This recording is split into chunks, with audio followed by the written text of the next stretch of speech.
The heart is a vital organ responsible for pumping blood throughout the body, supplying oxygen and nutrients to various tissues and organs.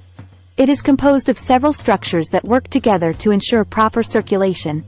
Here's a comprehensive overview of the structure of the heart. 1. Chambers of the heart. The heart has 4 chambers that are responsible for receiving and pumping blood.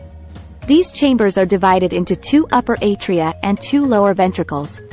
Right atrium receives deoxygenated blood from the body through 2 large veins called the superior vena cava, from the upper body, and the inferior vena cava, from the lower body.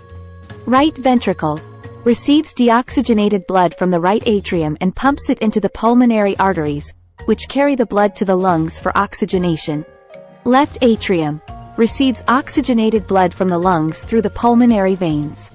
Left ventricle receives oxygenated blood from the left atrium and pumps it into the aorta, the largest artery in the body, which distributes the oxygenated blood to the rest of the body. 2. Valves. Valves are structures within the heart that ensure one-way blood flow, preventing backflow of blood. There are 2 types of valves. Atrioventricular, AV, valves. These valves separate the atria from the ventricles. 1. Tricuspid valve, located between the right atrium and right ventricle. 2. Bicuspid, mitral, valve, located between the left atrium and left ventricle. Semilunar valves. These valves are located at the exits of the ventricles and prevent blood from flowing back into the ventricles.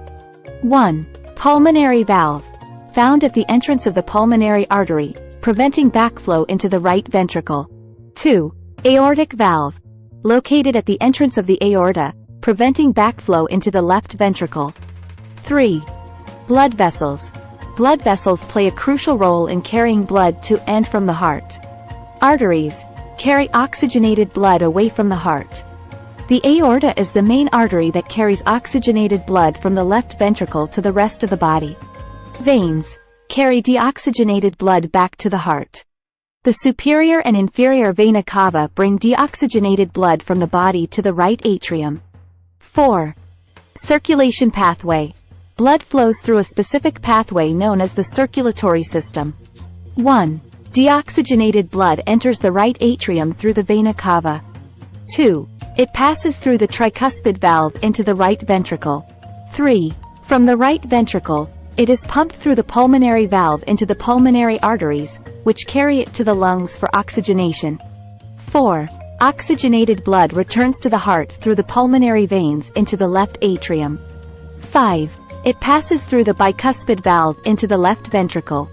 6. The left ventricle pumps the oxygenated blood through the aortic valve into the aorta, which distributes it to the rest of the body. 5. Myocardium. The heart is primarily composed of cardiac muscle tissue called the myocardium. This muscle contracts rhythmically to pump blood through the chambers. 6. Pericardium. The heart is enclosed by a protective double-layered sac called the pericardium. It consists of the outer fibrous pericardium and the inner serous pericardium. In summary, the heart structure includes chambers, valves, blood vessels, and other supporting components that enable it to efficiently pump and circulate blood throughout the body. This continuous circulation ensures that oxygen and nutrients reach all tissues while carrying away waste products.